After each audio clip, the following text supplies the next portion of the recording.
Bonjour à tous. Euh, Petite vidéo présentation pour Vanish.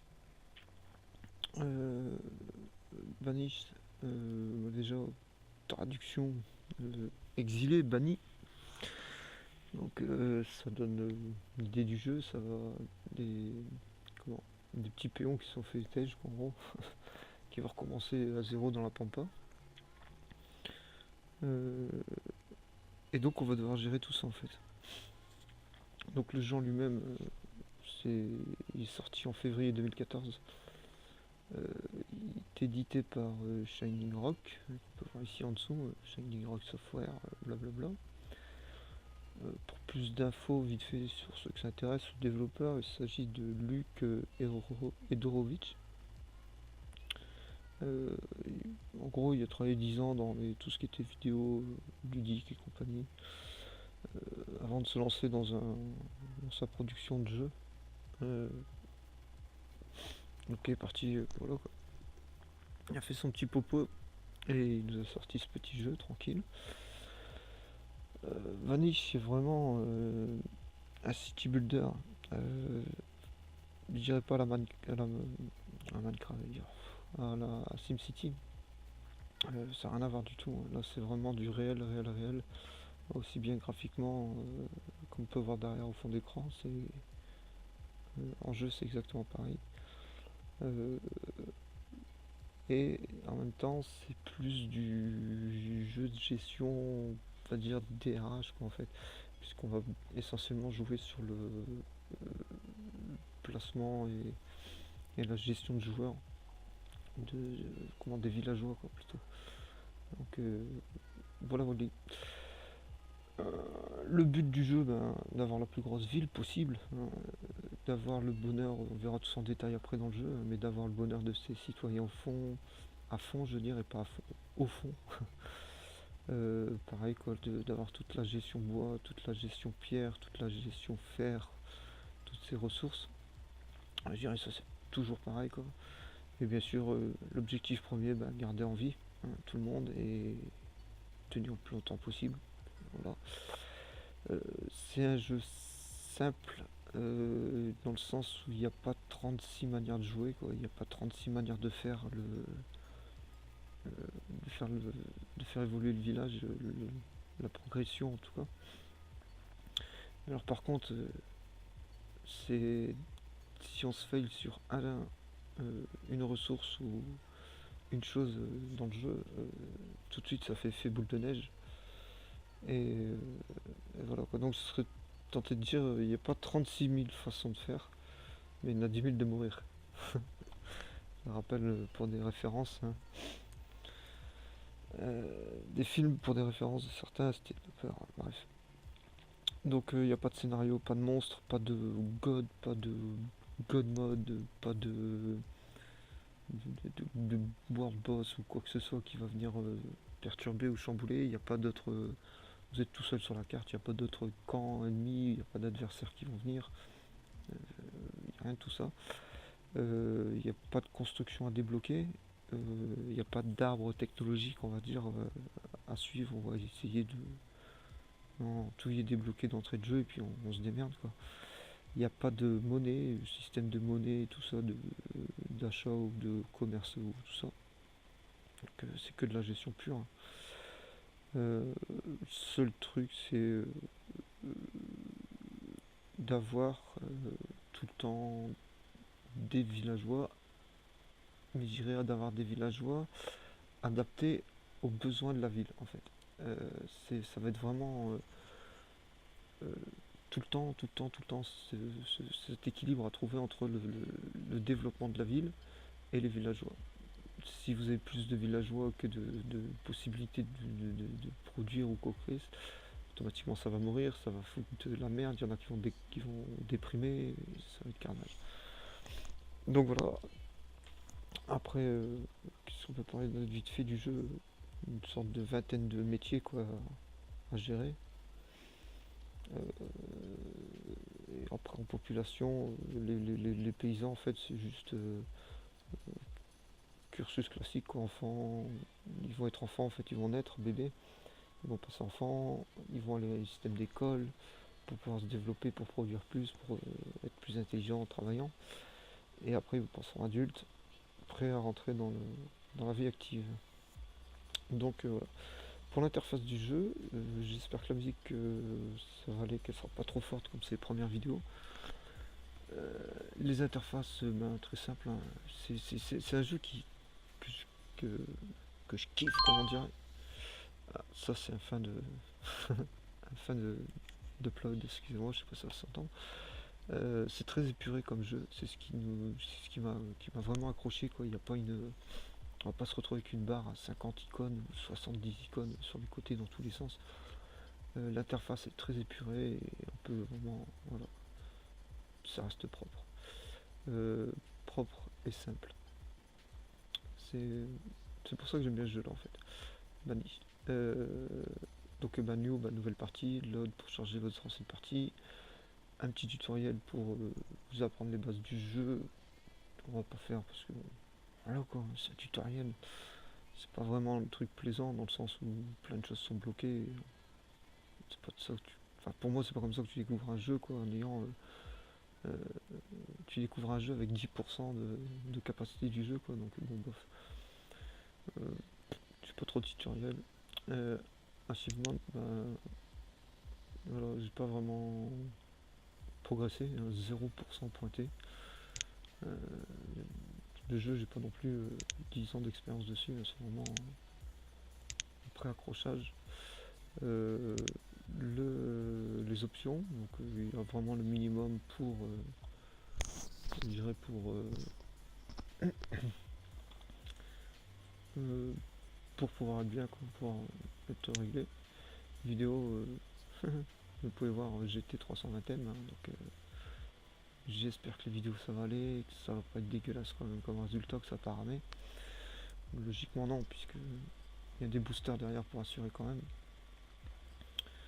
Pour ma life, j'attends un jeu No Man's Sky en fait fin d'année, voir ce qu'il donne, s'il y a besoin de ressources pour pouvoir changer et partir sur un ordinateur un peu plus potable que le portable, parce que la carte graphique elle lutte un petit peu. Euh, donc bah, les qualités, désolé, au minimum, au medium, je pense que ça doit déjà passer, ce sera pas au maximum. Que musique, effet, tout ça. Et les changements de réglage de touches. Donc ouais, un bon petit menu, tout ce qu'il faut. Euh, on a une partie mode. J'en ai pas mis pour l'instant parce que je trouve qu'il y a assez pour l'instant pour en côté interface. Et côté mode gaming, je suis pas trop intéressé dedans. Je laisse toujours les jeux assez simples. Mm. Donc voilà, on va partir en jeu, on va trouver une carte à l'arrache. Donc ça c'est vraiment le nom de la ville, il est vraiment, ça n'a rien à voir avec, ça n'a pas d'influence dans le jeu quoi. C'est pas si je prends telle ville ça sera mieux ou qu'est-ce, non non. C'est totalement pour le swag. La site de map, hein, pour retrouver sa map, si on veut retrouver, rejouer une partie sur la même map, pour ceux qui connaissent pas. Le type vallée montagne, on va pas traîner, hein, c'est simple, hein, c'est vallée ou les montagnes. Donc ben, les vallées ont plus d'espace de construction, montagne c'est un peu plus dur. Ça permet de mettre un petit handicap. Jouer avec une carte en medium. Small ça fait vraiment petit. Ça a du mal à générer je trouve des étangs des fois pour la pêche. Medium c'est bien, permet d'avoir assez de place pour faire un ou deux étangs déjà. Un peu plus de chances de pop à côté. Et large je trouve ça fait vraiment. Voilà, quoi, trop de cartes pour ce qu'on a à faire quoi. Large c'est vraiment. La moitié de la carte elle sert à rien quoi, on trouve. Le climat ben, moyen, doux, moyen, fort quoi. Pareil. Donc on est pas sadomaso moyen. Les désastres on. Donc juste ça qui va arriver, un petit coup, un petit incendie entre les deux, une petite peste, une petite maladie, un petit virus, une petite tornade, tout ça, ça va débouler un petit peu entre les deux. Je sais pas tous les mois, mais ça arrive quand même hein, dans le truc. Et les starting conditions, donc easy vite fait, hein, en simple, on commence avec 6 familles, masse vêtements, de la bouffe, du chauffage, des graines, tout pour être bien pour commencer pendant au moins une année, quoi. En médium, on passe déjà 5 familles, on a déjà moins de bouffe, on n'a plus qu'un bâtiment de stockage, puisqu'en Asie on a les maisons et tout, hein, bien sûr. On part, en hard, moi j'aime bien, c'est pas compliqué, c'est juste, on n'a rien, il faut juste être organisé. Donc, dès qu'on connaît le jeu, après c'est... Dès qu'on connaît le jeu, façon de parler, on commence à gérer le jeu, c'est toujours marrant, c'est toujours plus marrant un jeu de gestion quand t'as rien et qu'il faut tout avoir et tout te démerder que quand t'as une ville qui tourne et que... Enfin voilà. On est parti, on va faire un petit tour. Donc voilà, une petite ville qui a subi un incendie là apparemment. Donc là on doit être à peu près à 10-11 minutes, 12 minutes de vidéo. Faire des vidéos, je me casse pas la tête, hein, je vais faire 20-30 minutes à peu près. En fait je vise 20 minutes automatiquement comme d'hab. Après bon, on est pris dans le feu de l'action. Parce qu'après 20 minutes, je vous cache pas que jusqu'à 20 minutes ça va. Au-delà de 20 minutes ça commence à être chaud pour encoder, hein, avec la carte graphique. 30 minutes, j'y pense pas quoi. Enfin ça devrait être faisable mais après bon c'est pas vraiment plaisant pour jouer quoi. Pour encoder, pour faire les vidéos, les montages et tout ça sur After Effects, c'est pas le top. Donc l'interface vite fait du jeu. Donc on est ici. Je regarde vite fait si vous n'avez pas. Donc on se retrouve ici, j'ai juste passé en pause. Donc on a une interface, première icône, c'est juste le réglage temps en fait. Pour passer de vitesse 1 à vitesse 10. Mettre pause, mettre play. Ici on se retrouve avec tout ce qui est utile et outils pour le joueur en fait, pour nous-mêmes. Donc on va se retrouver avec toutes les fenêtres d'interface qu'on peut choisir. Voilà, au maximum. On va faire le tour. On avait donc la 5e, la 4e. J'ai essayé de les placer comme ça. Voilà. Hop, ça fait. Voilà. Donc on a notre première fenêtre qui est ici. C'est en gros tout un bilan de toutes les ressources que l'on a. À le laisser en partie, hein, bien entendu, puisqu'il faut vraiment tout le temps avoir un œil sur les ressources. Automatiquement, ce qui est lié,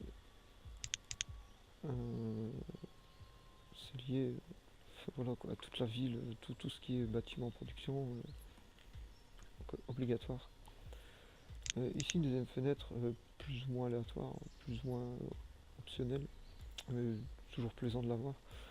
C'est juste un journal de bord en fait qui va voilà, faire un topo de tout ce qui se passe dans la ville. Donc s'il y a une naissance, s'il y a un décès, s'il y a une maladie, s'il y a des personnes qui sont arrivées, s'il y a un commerce qui est arrivé, un bateau de commerce, je veux dire un commerçant qui est arrivé. Dès qu'il va se passer un événement dans la ville, ça sera inscrit. Donc ça peut être bien pour savoir ce qui se passe. Surtout pour savoir au niveau des enfants, par exemple, puisqu'un enfant, bon, c'est de 3 ans pour être un adulte, 5 ans s'il passe par 5 ans s'il passe par l'école, on verra ça après. Mais bon, ça permet au moins de gérer, de savoir quand est-ce qu'il y a une naissance et donc quand est-ce qu'il va passer adulte. Donc c'est pas dégueu de l'avoir. Plus optionnel la carte, la map, vraiment c'est bien au début pour te donner une idée de où commencer. Mais je crois que j'ai pas trop joué là-dessus parce que ça pue du cul. Il est vachement loin le lac en fait. Désolé, on va recommencer je crois pour jouer. Ouais, donc la map, voilà quoi. Ça reste optionnel pour moi, ça prend de la place et puis quand on tourne toujours à peu près dans la même zone de travail, donc l'écran maximum, voilà, il couvre déjà une bonne zone de visu. On est déjà bientôt un tiers de la map quoi, bientôt. 1, 2, 3, 4, 5, 6, 6ème comment. Est-ce qu'on a besoin d'une map? Je pense pas. 4ème petite icône, qui est très très importante aussi et qui se complète à la première, c'est la dispatching des professions et enfin, le dispatching des citoyens dans, au niveau des vingtaines, voilà, une vingtaine de métiers quoi, à peu près. Et donc il suffit juste de passer. De base, ils sont tous laboureurs, péons quoi en fait. Et il suffit juste de les passer dans les catégories, dans les métiers où on en a besoin. Donc on verra tout ça après en temps et en heure. Donc c'est ça aussi très utile de laisser pour avoir toujours un accès quand il manque quelque chose, une ressource, hop, pour basculer, mettre un coup de renfort quelque part. Troisième, quatrième icône, pardon. Là, cette icône-là, c'est vraiment optionnel aussi. On va mettre ici. C'est tout ce qui est limite en fait, tout ce qui est on va dire quota en fait de production. Si je prends par exemple le bois, on verra que les bûcherons, on peut leur délimiter par exemple, on va dire 1000, on va dire 1000 unités de bois.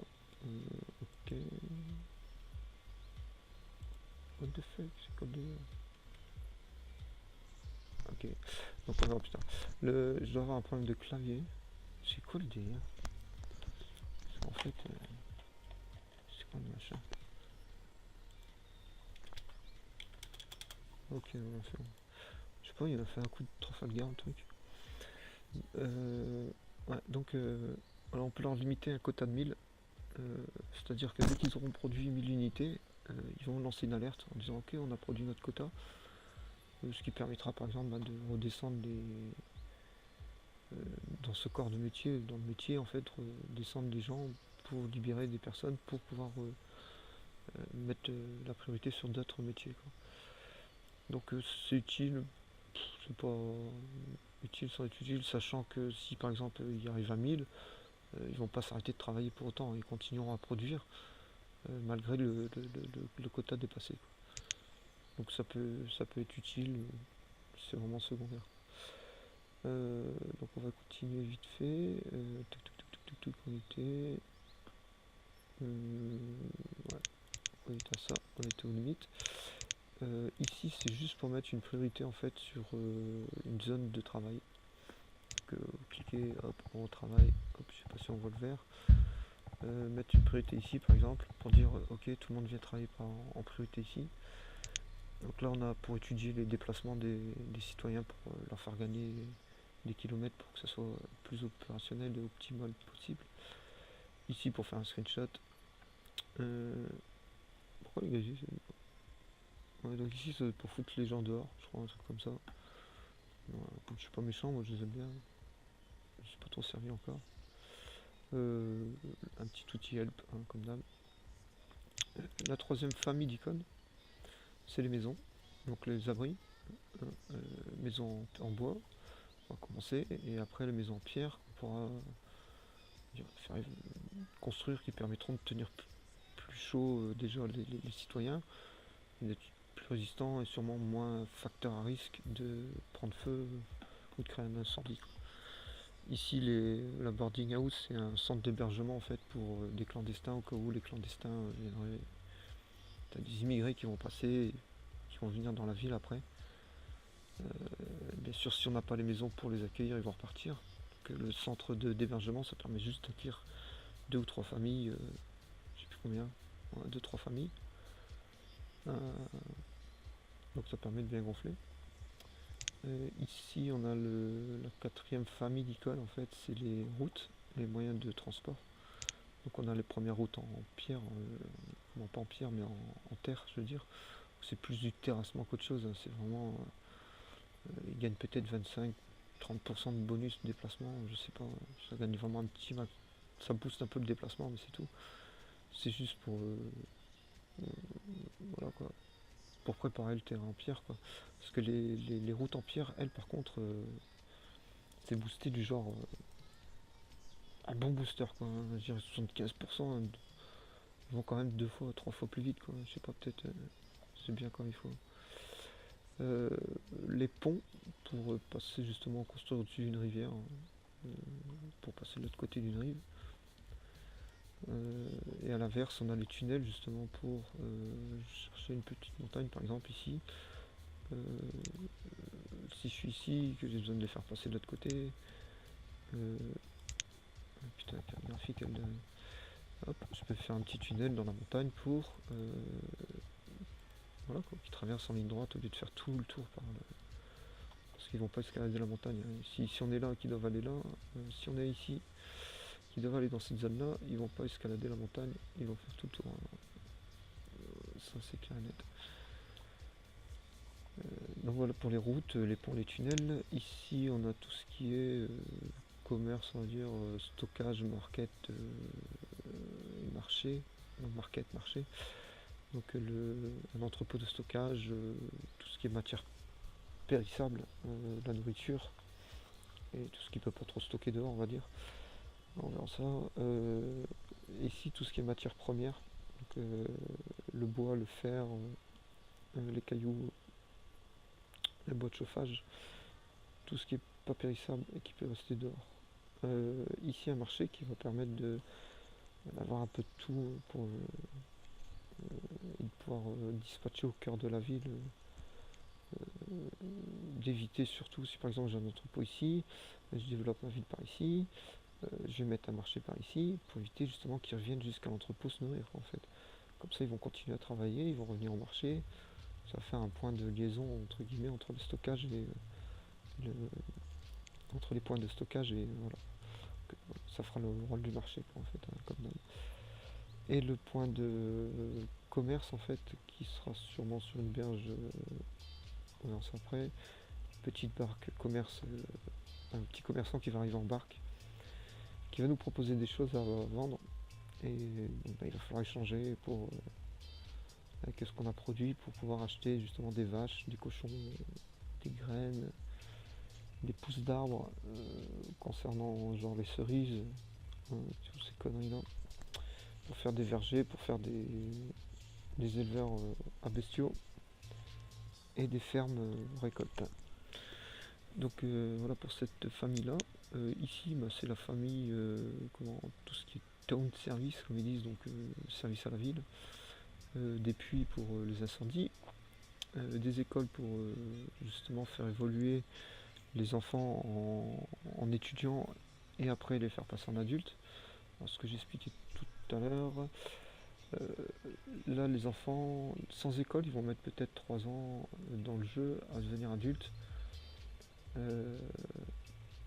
En passant par l'école ils vont passer à 5 ans en fait, puisqu'ils auront le cursus scolaire en plus à faire. Mais une fois qu'ils seront adultes, ils vont travailler beaucoup plus, ils seront beaucoup plus productifs et ils travailleront intelligemment et plus sécurisés. Donc genre par exemple ceux qui enverront à la mine, il y aura moins de chances d'avoir un accident mortel de cailloux ou de chute de pierre ou je ne sais quoi d'autre. Donc voilà la standard ville. Du moins pour l'école, l'hôpital qui va permettre de soigner les gros désastres, hein, les grosses maladies, les gros virus. Hein, on verra de ça en détail. Le town hall, c'est la mairie qui va permettre plus pour nous d'avoir les statistiques à l'année, des productions, de l'évolution de la natalité, de la mortalité, vraiment pour suivre, je dirais comme dans toutes les mairies on peut le faire. La chapelle, l'église, qui va rendre un peu d'happiness, de contentement aux gens, aux citoyens, qui va les aider à mieux vivre. Et le cimetière pareil qui va aussi aider au bien-être de la population, entre guillemets, dans le sens où moralement ils diront se recueillir sur leur tombe de leurs proches. Et donc ça leur remontera le moral et ils travailleront un peu mieux, ils se reproduiront un peu mieux, ils auront envie de se reproduire et tout. Tout ça bien sûr c'est lié.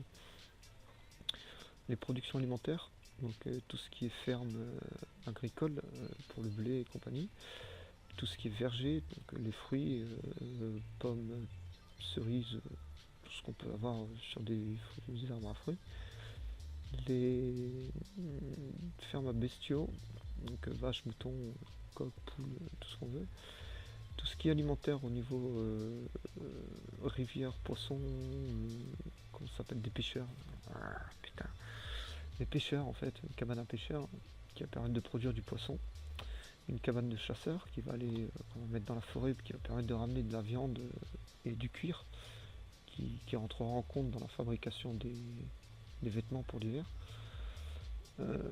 Et la Gatorant, c'est comment dire, une euh, comment- des constructions des plus OP en fait du début du jeu, parce que elle apporte une masse quand même de nourriture, parce qu'elle va récolter tout ce qui est champignons dans les forêts, tout ce qui est racines, champignons, baies sauvages, tout ce qu'il peut y avoir dans une forêt de mangeables. Et ça aide vraiment, vraiment, vraiment pas mal au début. C'est vraiment, je pense, enfin, c'est même pas je pense, je crois que c'est le même. Enfin, je pense que. Enfin, j'étais en train de penser plutôt que. Il y a des statistiques et je crois que ça doit être le truc le plus pété en fait côté nourriture. Le seul problème c'est qu'il n'y a pas assez de réserves en fait, et enfin de réserves, de, ça- c'est un peu faible à la demande pour faire face à la demande, et donc c'est là où justement il va falloir compléter par des trucs un peu plus complets, comment dire, compléter par des choses un peu plus complètes. Voilà qui est dit. Cette famille-là, en fait, tout ce qui va être de production de ressources, donc le fameux woodcutter qui va permettre de faire du charbon, du bois de chauffage, on va chercher, du bois de chauffage qui va servir essentiellement à cuire leur bouffe, et surtout en hiver pour réchauffer les maisons. On a le Forest Lodge qui en fait lui va juste planter et couper un peu d'arbres que la cabane de forêt. Euh, Ça permet d'avoir une production d'arbres de bois régulière tout en permettant à chaque fois de replanter des pousses pour entretenir la forêt. Ici on a un bâtiment, c'est pour récolter les herbes. Alors pour le récoltement d'herbes par contre, ça joue sur la santé ici. Sur la santé des citoyens en fait. Ça c'est la santé générale, hein. Il n'y a pas de. On peut aller regarder la santé d'un citoyen en particulier au détail. Là c'est vraiment général par rapport à l'ensemble de la ville. Donc ce bâtiment là c'est vraiment. Il va récolter les herbes. Ici on en voit, on en a zéro, les herbes médicinales. Donc on devra faire ça aussi. Ici on a le forgeron qui permet de construire les outils. Et pour construire des outils, bien sûr il faut du fer. Qui se trouve, genre comme là par exemple, ici c'est des ressources de fer, ici c'est des ressources de pierre, et on a les ressources de bois. Donc, les trois ressources ici par exemple, c'est les seules ressources du jeu. Après le charbon, excusez-moi, non. Il y a le charbon dans la mine, donc on peut aller chercher aussi. On verra ça plus tard bien sûr, parce qu'on n'y est pas encore. Mais c'est les ressources naturelles déjà qu'on peut trouver partout en surface. Donc le forgeron, le tailleur qui va permettre de produire des vêtements pour l'hiver, ici on en a 20, donc il va permettre de tenir au chaud les gens. Et on va pouvoir après avec du cuir et de la laine avec les moutons, pouvoir améliorer en fait les vêtements pour que ça puisse, voilà, pour qu'ils puissent tenir plus chaud et que ça soit plus résistant. Ici la bière, c'est la taverne. C'est juste pour avec les cerises et tout ça, par exemple les cerises ou les pommes qu'on va produire, on pourra avoir de l'alcool qui est ici l'alcool, qui va juste influencer sur le bonheur des gens en fait. Pareil, ça va aider au happiness pour les aider à vivre. Ici la mine, comment dire, de charbon, et je vous parlais justement, et de fer, qui est placé en fait sur une montagne, donc la moitié sur la montagne, la moitié sur la campagne.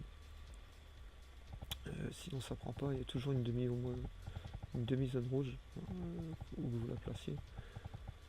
Donc, voilà par exemple comme là, ça peut être bon. Donc ici, enfin bref, voilà quoi. Donc elle doit être placée moitié sur montagne, moitié sur machin, contrairement à la mine à la carrière en fait de pierre, qui elle peut être placée n'importe où, hormis sur le flanc de montagne. bien entendu. Voilà.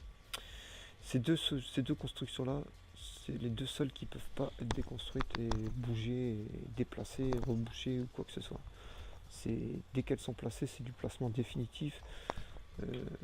Du moins, tant qu'elles ne sont pas construites, vous pouvez encore les bouger, les effacer, bien entendu, mais sinon, non. C'est fini. Si vous l'avez fait, qu'elle est construite, qu'elle est exploitée, il y a un trou, c'est fini, c'est un trou pour la fin de la vie.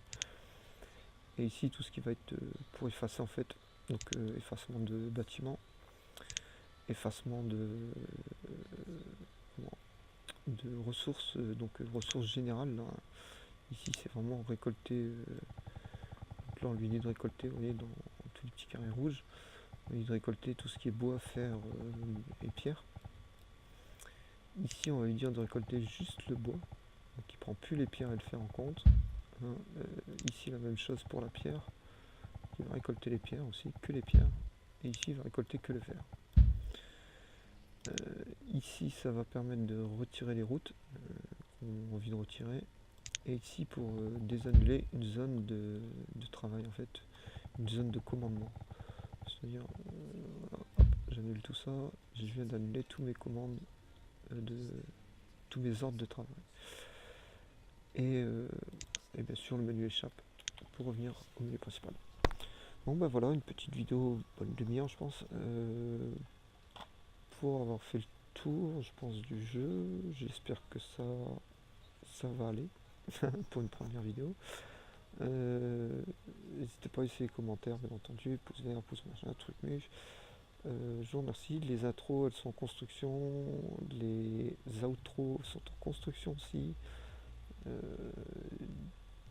J'aime bien faire les choses tranquilles en mode posé. Non, ça sert à rien de faire un truc à l'arrache ou d'essayer de télécharger un truc, machin, de pomper. Bref. Voilà.